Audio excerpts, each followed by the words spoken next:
Good afternoon. It's June 7th on Tuesday afternoon. This is Brian Dallin with FS Grain with a market update for you. We'll get right into it here this afternoon on a sunny Tuesday. Of course, we're going to start with the whole Russia-Ukraine situation. Honestly, not a lot of physical, actual movement or change there. I will note that over the past week or so, there's been a lot of headlines about Russia and talks specifically with Turkey on possibly figuring out how to open the Black Sea ports of Ukraine controlled by Russia for some grain exports. It would have to be facilitated through Turkey as the buyer and seller. I read a few articles about how this may just be Russia coercing Turkey into helping them clear mines from the Black Sea area and the ports down there to make them usable, which would be obviously a benefit to Russia. But really, in terms of world, supply and movement, anything moving out of there would be needed greatly around the world in terms of wheat and corn exports. So we'll have to keep an eye and see what happens. There's been some grain moving via rail out of Ukraine over the past couple months, but that's minuscule in comparison to what they normally do out of their ports on the Black Sea. So really, the market seems to be focused on, will these rumors of Russia helping facilitate exports through the Black Sea actually happen? Or is this just kind of jockeying and political movement in Russia trying to get the rest of the Western world to back off on sanctions? We'll have to watch that carefully. But it is kind of hard to believe, as all things are, from Mr. Putin and Russia when we hear talk about this. And then over the weekend, a lot of us saw in the news and the headlines that Russia targeted an export facility with a bombing raid. So is he going to allow it to happen, or is he going to just talk about it and then blow up a facility? It's really hard to say. So this is going to be a day by day, hour by hour headline that the market's going to keep an eye on. But at the end of the day, there's risk premium in the market to see if it'll actually happen or not. So we'll move on here to the energy market. Excuse me. I did something today to kind of put in perspective prices for energies, grains, things like that. And it was kind of interesting to me as I was going through it. So I will put out this video once a month, as my other partners in the company here do their videos weekly as well throughout the month. But I went back to compare today versus a month ago on my last video to kind of see where prices have gone since then. I think it's important to always keep in perspective, the price today, but don't forget where we came from to get there. So if we look on the left side here at the natural gas chart, a month ago it was about looks like 7.38 per BTU. So today we're again making new highs at about the 932 level. So seen a real large rally since then. Of course, we had a big drop right there at the beginning of May, but that market has steadily climbed higher again, putting in new highs. The thing to remember about natural gas is that particular form of energy is used in massive different industries in terms of production. A lot of talk this morning about where diesel prices might go this summer. Kind of some scary thoughts there on if that market can ever recover back to somewhat of sustainable levels. But we have to remember natural gas is a extremely important input in creating diesel fuel. So as that energy form continues to climb higher, that's going to push a lot of other things higher.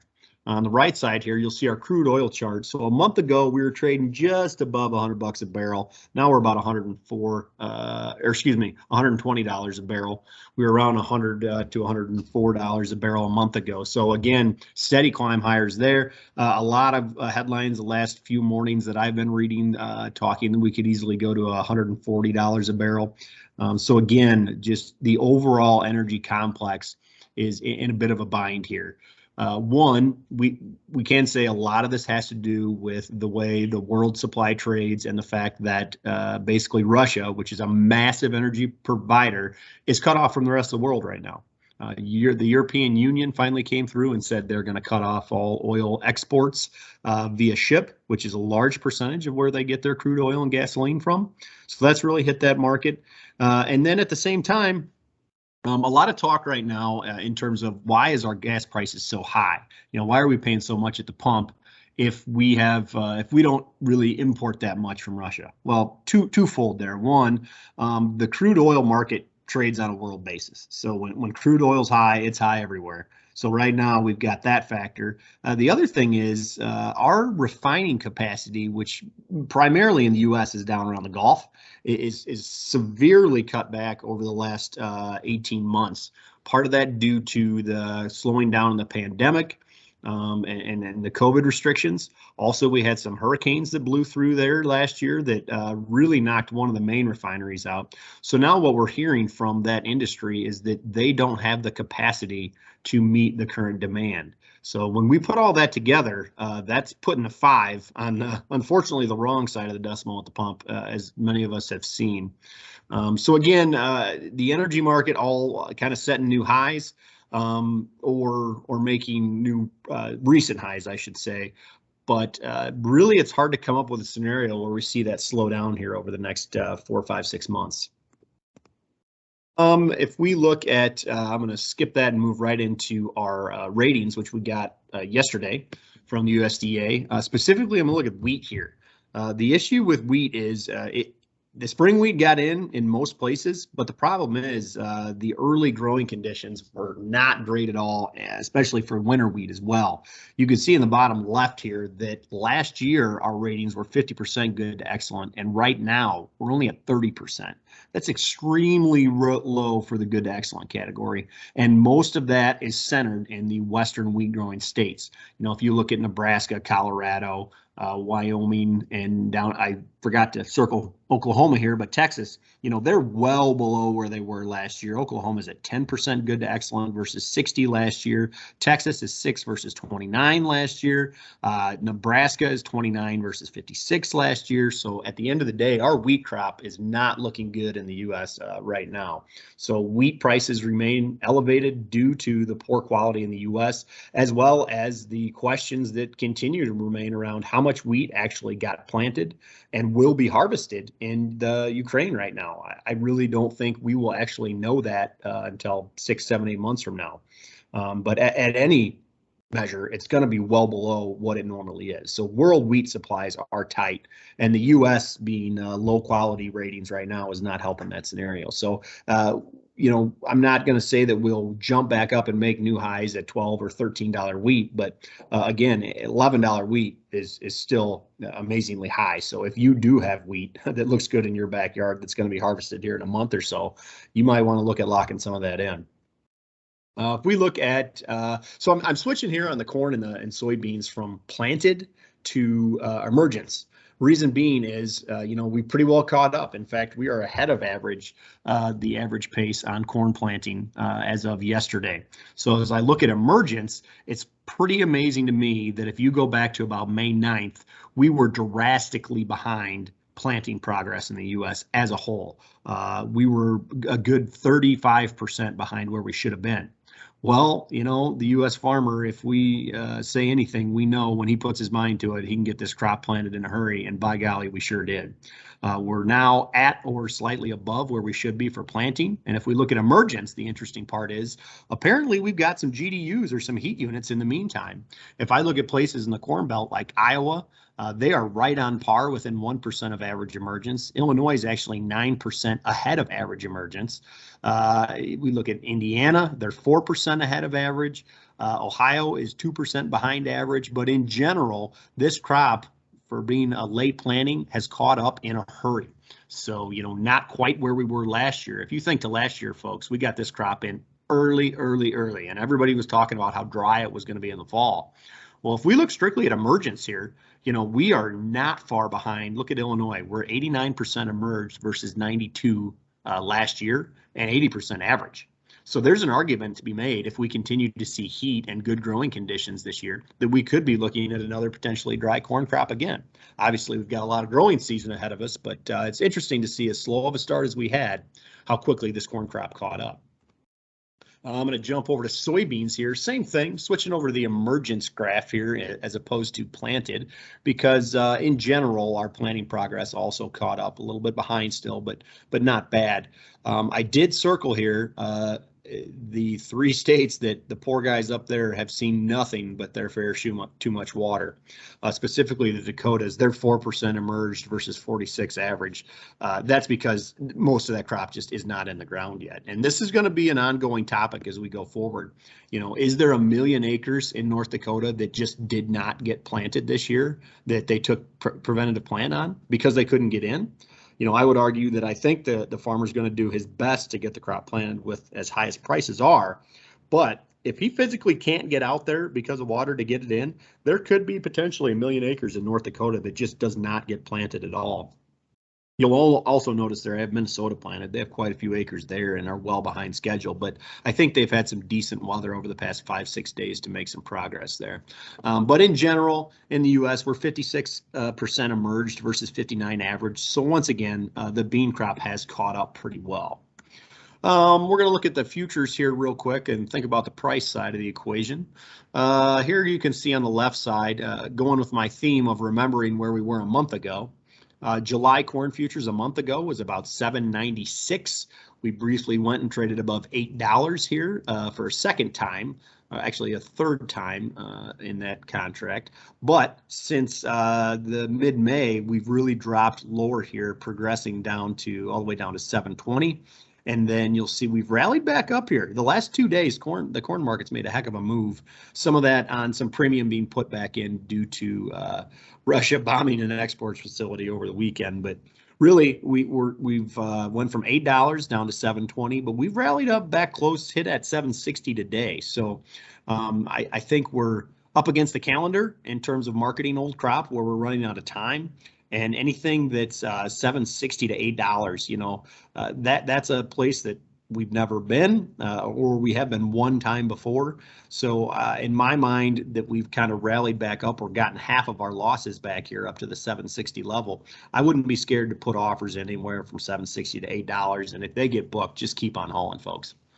So if I switch to new crop corn, you'll see December corn a month ago was about $7.22. From that day, we rallied all the way up to a new high. I believe it was about $7.64. And then we kind of fell back down here on some real fast planting progress in the U.S. over that the last 15 days. Dropped her down to below $7 for a few days. Now, the good news is that was a hard resistance line to get below 7, and we've kind of bounced back up the last 2 days here again. So again, chances to sell $7 corn on new crop if you have not got started or have not advanced your sales on new crop corn up to the 30% mark. What a great opportunity to do so.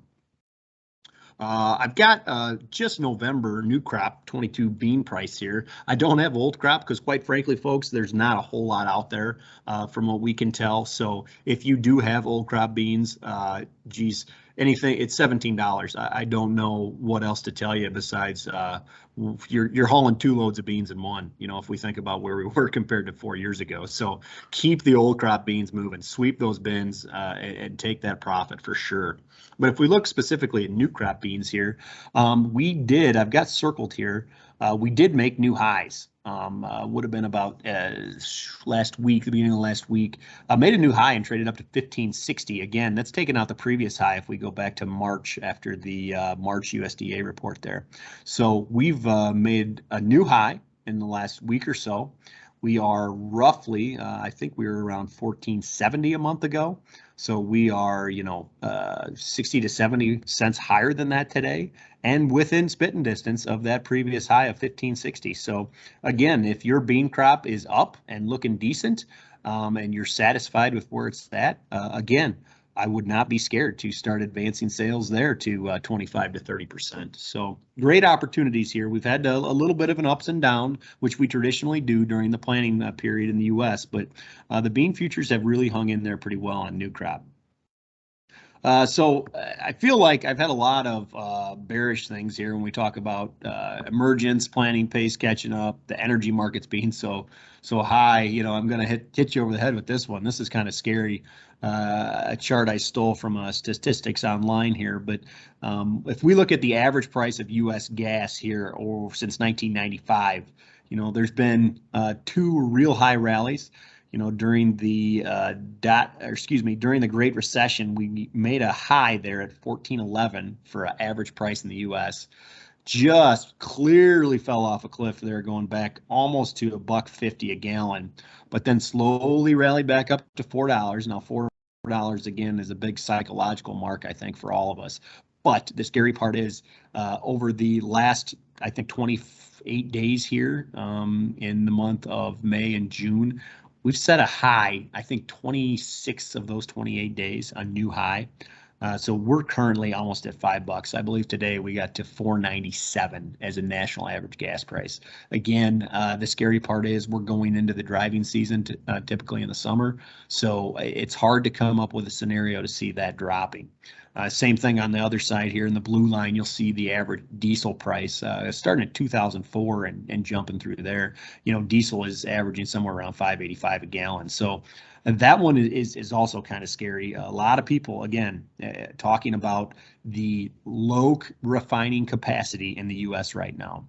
Article I read this morning from our friends at Midco talking about how, we are possibly one tropical storm or hurricane hitting the Gulf away from that market skyrocketing higher. So let's hope that doesn't happen. But again, look for our energy costs to kind of keep climbing higher. So I guess if I'm going to come up with something positive, because there's a lot of negative things in here today, is I'm going to look at the weather forecast. Again, regionally in our backyards, it seems like we've finally gotten the rains if you haven't already. Been some pretty good rains here over the past 2 weeks. The crop is in the ground. It's up. It's growing.